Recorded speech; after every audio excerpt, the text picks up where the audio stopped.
আজ আমি একটি মার্ডার মিস্ট্রি মুভি এক্সপ্লেন করব, যার নাম হলো রাত আকেলি হ্যায়। এই মুভিটি 2020 সালে রিলিজ হয়েছে।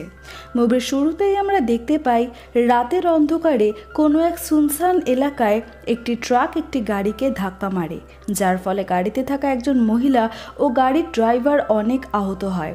তখনও তারা বেঁচেই ছিল, কিন্তু ট্রাক ড্রাইভার তাদের দুজনকেই মেরে ফেলে। তারপর তাদের লাশ একটি ফ্যাক্টরিতে নিয়ে গিয়ে অ্যাসিড দিয়ে পুড়িয়ে দেয়।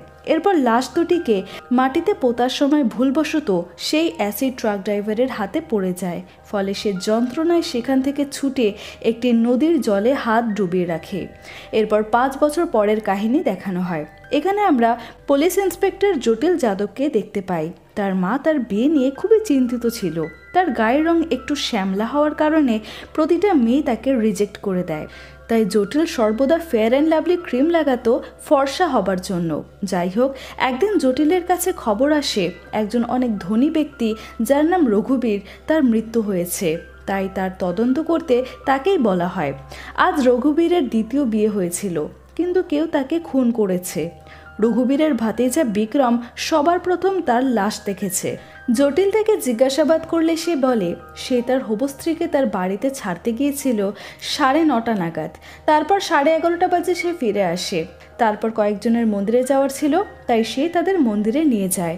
তারপর 12:30 বাজে যখন সে আবারও ফিরে আসে, তখন সে রঘুবীরকে মৃত অবস্থায় পায়। জটিল বলে, আপনি আপনার হবু স্ত্রীকে যেখানে ছাড়তে গিয়েছিলেন সেখান থেকে এখানের রাস্তা তো মাত্র 15 থেকে 20 মিনিটের, তাহলে আপনার এত সময় কেন লাগলো?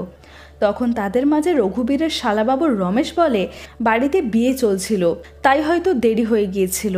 বিক্রম বলে, 11:30 বাজে আমার ওনার সাথে কথা হয়েছিল, ততক্ষণ পর্যন্ত তো উনি জীবিতই ছিল। জটিল সেখানে একটি বন্দুক খুঁজে পায়। সে বুঝতে পারে যে প্রথমে রঘুবীরের উপর গুলি চালানো হয়েছিল, তারপর সেই বন্দুকটি দিয়ে তার মুখে অনবরত আঘাত করা হয়েছে, যেন কেউ নিজের রাগ বের করেছে তাকে এভাবে মেরে।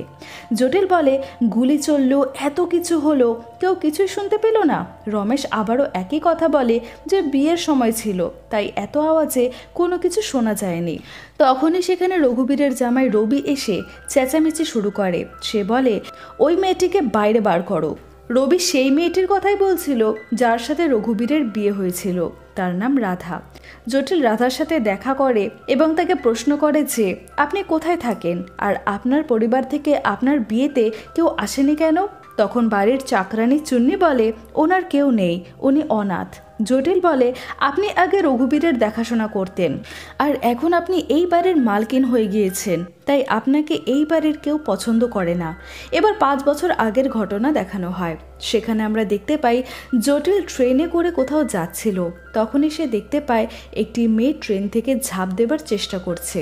তখন সে মেয়েটিকে বাঁচিয়ে নেয়। সেই মেয়েটি আর কেউ না, রাধাই ছিল। অর্থাৎ জটিলের সাথে রাধার আগেই সাক্ষাৎ হয়েছিল, আর সে রাধাকে বাঁচিয়েছিল। এত বছর পর আবারও তাদের দেখা হয় এই কেসটার কারণে। এবার প্রেজেন্টেশনে দেখানো হয় জুনিয়র অফিসার নন্দু বলে যে রঘুবীরের প্রথম স্ত্রী 5 বছর আগে মারা গিয়েছে। সে গোয়ালিয়র থেকে ফিরছিল, আর তখনই ডাকাতি হয় এবং সে মারা যায়।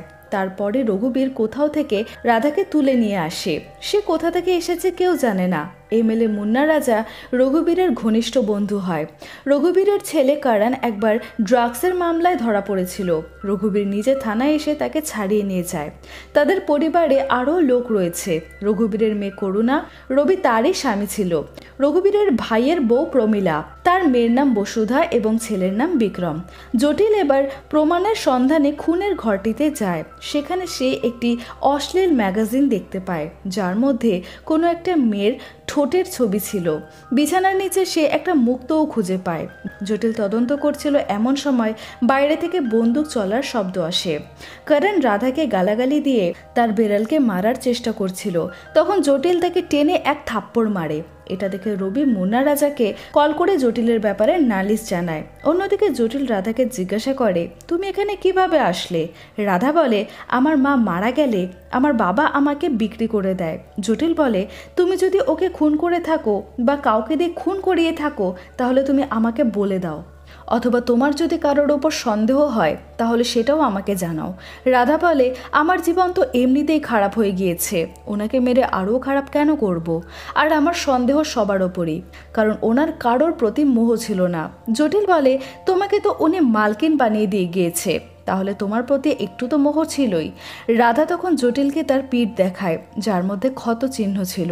সেটা দেখে জটিল বুঝে যায় যে রঘুবীর রাধার ওপর অনেক অত্যাচার করত। জটিল বলে, আমি ভেবেছিলাম সেদিন রাতের বেলায় তোমার প্রাণ বাঁচিয়ে আমি তোমার সাহায্য করেছি, কিন্তু এখন মনে হচ্ছে আমি সেদিন ভুল করেছিলাম। আমি তোমার সাথে আর এসব হতে দেব না। এবার জটিল মুন্না রাজার স্টেটমেন্ট নিতে চায়। তখন মুন্না রাজা তাকে তার পাওয়ার বোঝানোর চেষ্টা করে, কিন্তু জটিল সততার সাথে তার কাজ করত। সে কারোর সামনে ঝোঁকার মানুষ নয়। জটিলের সিনিয়র অফিসার জটিলকে বোঝায় যে তুমি যেভাবে মুন্না রাজার সাথে কথা বলেছ, তিনি তোমার ওপর অনেক ক্ষিপ্ত। উনি আমাদের কাছে তোমার ব্যাপারে নালিশ জানিয়েছে, তবে আমরা এবারের মতো সব কিছু হ্যান্ডেল করে নিয়েছি, কিন্তু এরপর তুমি আর ওনার সাথে এভাবে কথা বলবে না। জুনিয়র অফিসার নন্দু জটিলকে খবর দেয় যে 11:30 বাজে রঘুবীর সত্যিই বিক্রমকে কল করেছিল, তবে বিক্রমের কাছে সেদিন আরও একটি নম্বর থেকে কল আসছিল, সেটা রঘুবীরেরই অন্য একটি নাম্বার। এবার জটিল সেই নাম্বারটিতে কল করলে সেটা রাধার নাম্বার বেরোয়, অর্থাৎ রাধা এবং বিক্রমের মধ্যে কিছু তো একটা চলছিল। রাধার সাথে কথা বলে জটিল বুঝতে পারে যে রাধা বিক্রমকে ভালোবাসত, তাদের দুজনের মধ্যে প্রেমের সম্পর্ক ছিল, তবে এই ব্যাপারে কেউ কিচ্ছু জানে না। কিন্তু বিক্রমের মুন্না রাজার মেয়ের সাথে বিয়ে ঠিক হয়েছে, যার ফলে তাদের এই ভালোবাসা আর টেকে না। জটিল মনে করে যে বিক্রম আর রাধাই মিলে রঘুবীরকে খুন করেছে, তাই সে বিক্রমকে অ্যারেস্ট করে।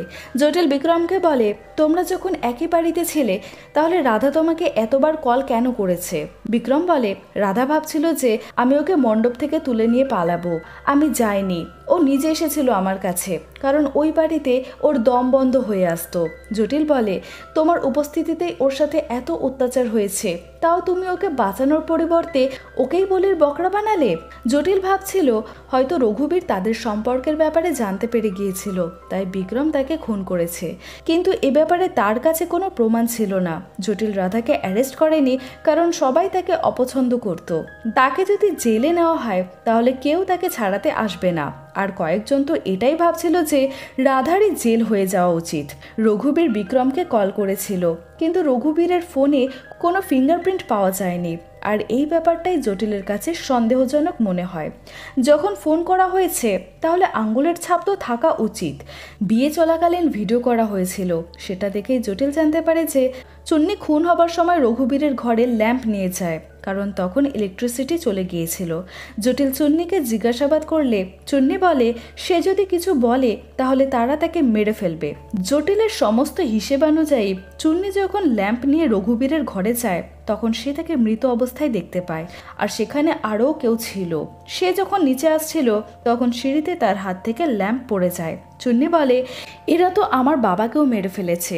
যখন আমার বাবা রঘুবীরের প্রথম স্ত্রীর সাথে গোয়ালিয়র থেকে ফিরছিল তখন বাবা আমাকে ফোন করে বলেছিল যে ওরা এক্ষুনি আসছে। তারা ডাকাতির কারণে মারা যায়নি, তাদেরকেও মেরে ফেলেছে।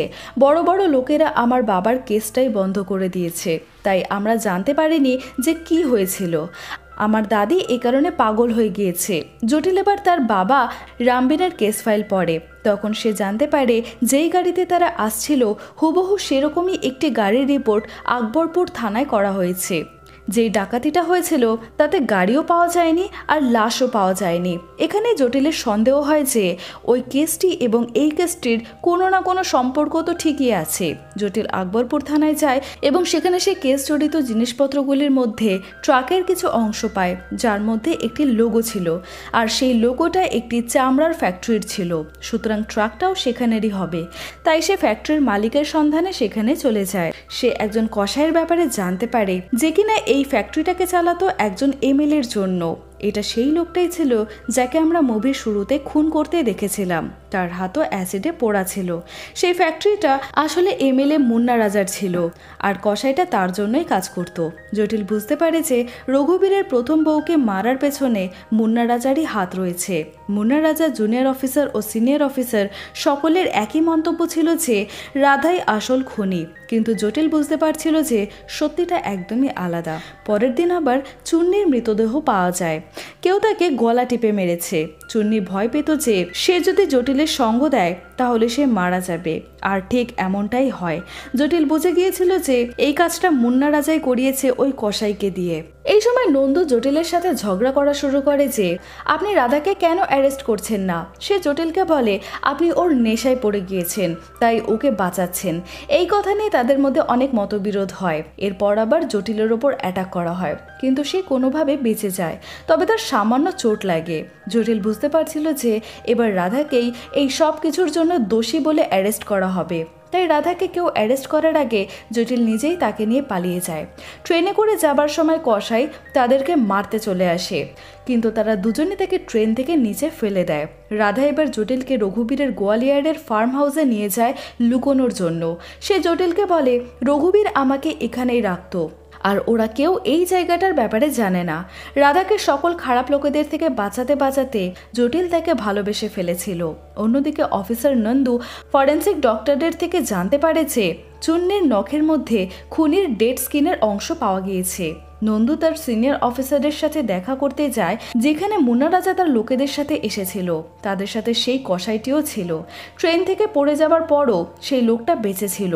নন্দু খেয়াল করে যে ওই লোকটার হাতে খামচানোর দাগ রয়েছে, ফলে সে বুঝে যায় যে চুন্নিকে এই লোকটাই খুন করেছে।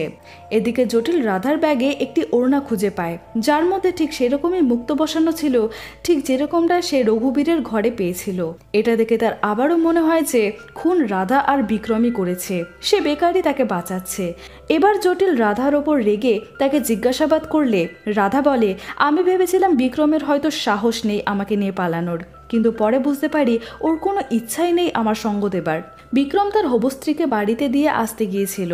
তখন রাধা তাকে ফোন করে বলে আমি রঘুবীরকে আমাদের ব্যাপারে সবকিছু বলতে যাচ্ছি। রাধা যাচ্ছিল এমন সময় বিক্রম চুপি চুপি এসে রাধাকে আটকিয়ে দেয়। রাধা তবুও রঘুবীরের ঘরে ঢুকে যায়। বিক্রমও তাকে আটকাতে আটকাতে ঘরের ভেতরে চলে আসে, কিন্তু তারা তখন দেখতে পায় যে রঘুবীর মৃত অবস্থায় পড়ে রয়েছে। এরই মধ্যে চুন্নি ল্যাম্প নিয়ে সেখানে চলে আসে। সে মনে করে যে তারা দুজনই খুন করেছে। রাধা বলে যে বিক্রম আমাকে নিচে পাঠিয়ে দেয়। আমি চলে যাবার পর জানি না বিক্রম তাকে কি এমন বলেছে যে চুন্নি কাউকে কিচ্ছু বলেনি। এরপর চুন্নি নিচে এসে সিঁড়িতে ল্যাম্পটা ফেলে দেয়, যাতে কাঁচ পড়ে থাকতে দেখে কেউ আর ওপরে না যায়। কিছুক্ষণ পর বিক্রম সামনের দরজা দিয়ে আসে আর আমাদের সবাইকে মন্দিরে নিয়ে চলে যায়। এরপর জটিলের কাছে নন্দুর কল আসে। সে বলে আপনি ঠিক বলেছিলেন, চুন্নিকে মুন্না রাজার লোকই খুন করেছে, হয়তো বিক্রমকে বাঁচানোর জন্য। জটিল সিনিয়রকে খবর দেয় যে সে রাধাকে অ্যারেস্ট করে নিয়ে আসছে। এবার জটিল সেখানে রঘুবীরের স্ত্রী কবিতার নামে একটি ক্লিনিকের বিল পায়, আর সেটা গোয়ালিয়রেরই কোনো একটা ক্লিনিকের ছিল। সেখানে সেই তার মৃত্যু হবার একদিন আগে অ্যাডমিট হয়েছিল। সেটা একটা অ্যাবর্শন ক্লিনিক ছিল। এ ব্যাপারে সবকিছু জানার জন্য সে কবিতার ভাইয়ের কাছে যায়। সে বলে দিদি এখানে কারণের জন্য এসেছিল। কারণের তখন ম্যালেরিয়া হয়েছিল। স্কুল থেকে ছুটি নিয়ে সে আর দিদি এখানেই ছিল। জটিল জিজ্ঞাসা করে আপনার বোন এত রাতে কানপুরে যাওয়ার জন্য কেন বেরোয়। রমেশ বলে সেই রাতে একটি কল আসে আর ও বেরিয়ে পড়ে। 2 ঘন্টা পর আমি ওকে কল করে বুঝতে পারি যে ও খুবই চিন্তিত রয়েছে। সে বলে কানপুর থেকে ফিরে কল করবে, কিন্তু তারপরে ও মারা যায়। রঘুবীরের ফার্ম হাউসের চাকরের কাছে জিজ্ঞাসাবাদে জটিল জানতে পারে যে কবিতা তাকে আদেশ দিয়েছিল যদি রঘুবীর কোনো মহিলাকে নিয়ে আসে তাহলে তাকে অবশ্যই খবর দিতে। এদিকে নন্দু অর্ডার পায় রাধাকে অ্যারেস্ট করে একটি জায়গায় নিয়ে আসার জন্য, যেখানে তাকে মারার প্ল্যান করা হয়েছিল। জটিলের কথা মতো সে সেটাই করে যেমনটা তাকে বলা হয়েছে। রাধাকে মারার জন্য কসাইকে পাঠানো হয়, কিন্তু সেখানে জটিল উপস্থিত ছিল। ফলে কসাইয়ের প্ল্যান ভেস্তে যায় এবং সে সেখান থেকে পালিয়ে যায়। কসাই তার বাড়িতে ফিরে যায়। তখনই সেখানে চুন্নির মা এসে তার উপর তেল ছিটিয়ে তাকে জ্যান্ত পুড়িয়ে দেয়। সে তার মেয়েকে মেরেছে, তাই মা তার বদলা নেয়। এবার আমরা দেখতে পাই মুন্না রাজা এবং পুরো পরিবার একসাথে বসেছিল। তখনই সেখানে জটিল রাধাকে নিয়ে চলে আসে। জটিল করুণাকে বলে রবি আপনার ভাই করণকে ড্রাগস দিতে গিয়ে ধরা পড়েছিল। আপনার মা এবং ড্রাইভার দুজনকেই মুন্না রাজার ফ্যাক্টরিতে পোতা রয়েছে। মুন্না রাজাই রঘুবীরের স্ত্রীর খুন করিয়েছে। কবিতা সেই রাতে রঘুবীরের ফার্ম হাউসে যায়। সে দেখতে পায় যে রঘুবীর কোনো একটা নগ্ন মেয়ের সাথে রয়েছে আর রঘুবীর তার ফটো তুলছিল। আর সেই মেয়েটা বসুধা ছিল, রঘুবীরের ভাতিজি। এসব দেখে কবিতা অবাক হয়ে যায়। রঘুবীরের খুন আসলে বসুধাই করেছে। সেই সময় সে নাবালিক ছিল, তার ওপর অনেকবার শারীরিক নির্যাতন করা হয়েছে, এমনকি তাকে একবার অ্যাবর্শনও করাতে হয়েছে। স্কুলের প্রিন্সিপাল তাকে এ কারণে সাসপেন্ড করেছিল। এর পাশাপাশি তার লোকাল গার্ডিয়ানকেও খবর দেয়। লোকাল গার্ডিয়ান অন্য কেউ না, রঘুবীরই ছিল। গোয়ালিয়রের ক্লিনিকে কবিতার নামে তার অ্যাবর্শন করানো হয়েছে। পরের দিন বসুধাকে তার স্কুল থেকে বের করে দেওয়া হয়, আর তার পরের রাতেই কবিতা আর তার ড্রাইভার নিখোঁজ হয়ে যায়। পরের দিন চুন্নি তার পিতার নিখোঁজের রিপোর্ট লেখায়, যার কোনো তদন্তই হয় না। বসুধা অ্যাবর্শন করানোর জন্য তার স্কুল থেকে নিষ্কাশিত হয়েছে। আমাদের কাছে প্রিন্সিপালের সাক্ষী রয়েছে এবং ক্লিনিকের বিলও রয়েছে, আর সেখানের কেয়ারটেকারও তাকে চিনেছে। আর সবথেকে গুরুত্বপূর্ণ বিষয়, রঘুবীরের রক্তে ভরা বসুধার ওড়না, যেটা সে রাধার ব্যাগে লুকিয়ে রেখেছিল। 10টা পর্যন্ত বসুধা ওই ওড়নাটাই পরেছিল। আর খুন তখনই হয়েছে যখন সে বিয়ের ভিডিওতে ছিল না, আর সে ফিরে আসলে তার ওড়না আলাদা ছিল। মুন্না রাজা বুঝে যায় যে সে এবার ফেঁসে যাবে, তাই সে সেখান থেকে চলে যেতে থাকে। তখন বিক্রম বলে, আপনার পরিবারের সাথে আমাদের কোনো সম্পর্ক নেই। মুন্না রাজা বলে, সেই রাতে কবিতা প্রমীলাকে ফোন করে সবকিছু বলে দিয়েছিল যে তার মেয়ে বসুধার সাথে কি হচ্ছিল। কবিতা তার ভাই রমেশের কাছে যাচ্ছিল, কিন্তু তোমার মা তাকে কানপুরে আসার জন্য অনুরোধ করে। কবিতা আর ড্রাইভারকে প্রমীলাই মেরেছে, যাতে এসব কথা বাইরে না বেরোয়। তোমার মা নিজের মেয়ের দোষীকে নিজেই ক্ষমা করে দিয়েছে, আর আমাকে দিয়ে রাধাকে ঠিক করায় যাতে তার মেয়েকে রঘুবীর ছেড়ে দেয়। তোমার মা চাইতো রঘুবীরের সম্পত্তি তুমি পাও, তুমি এই বাড়ির বংশধর হও, তাই তোমার মা এসব করেছে। বসুধাকে নিয়ে এসব নোংরা কথা বাইরে বেরিয়ে আসলে তুমি কিচ্ছু পেতে না। সব সত্যি জানার পরও প্রমীলা এটাই আশা করছিল যে মুন্না রাজা এখনও তার মেয়েকে বিক্রমের সাথেই বিয়ে দেবে। এসব জেনে বিক্রম তার মায়ের সাথে সব সম্পর্ক ভেঙে বলে, তুমি এখান থেকে যেখানে খুশি চলে যাও। প্রমীলা যা করেছে তার কোনো ক্ষমা হয় না। সে নিজের ঘরে গিয়ে নিজের ওপরই গুলি চালিয়ে আত্মহত্যা করে। পরের দিন তার সৎকার্য করা হয়, কিন্তু তার মৃত্যুর জন্য কেউ দুঃখ পায় না। এবার বসুধা জটিলকে বলে যে সে রঘুবীরকে কিভাবে আর কেন মেরেছে। বসুধা তাকে ধমক দিয়েছিল যে সে সবাইকে সবকিছু বলে দেবে, তবুও রঘুবীর একটুও ভয় পায় না।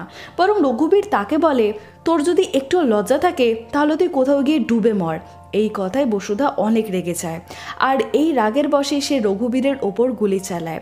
আর রাগে সে বন্দুক দিয়ে তার মুখে অনবরত আঘাত করে।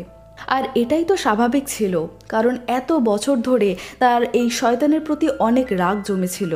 সেখান থেকে বেরোনোর সময় তার ওড়না থেকে একটি মুক্ত পড়ে যায়, যেটা পরে জটিল খুঁজে পায়। রক্তে মাখানো ওড়নাটি সে রাধার ব্যাগে রেখে দেয়। এই কেসটা সলভ করার পর জটিল আবারও তার স্বাভাবিক জীবনে ফিরে আসে, যেখানে তার মা আবারও তার জন্য মেয়ে দেখা শুরু করে। তবে সে বুঝতে পারে যে তার ছেলে এবার কোনো একজনকে পছন্দ করছে। রাধা তার গ্রামে ফিরে যাচ্ছিল, তখনই জটিল তার কাছে গিয়ে তার সাথে সারা জীবন কাটানোর প্রস্তাব রাখে। রাধাও তার এই প্রস্তাবে সম্মতি জানায়, এবং এখানেই এই মুভিটি শেষ হয়। বন্ধুরা, তোমাদের যদি এরকম ভিডিও ভালো লেগে থাকে তাহলে তোমরা এই চ্যানেলটিকে অবশ্যই সাবস্ক্রাইব করো এবং এই ভিডিওটিতে একটি লাইক করো।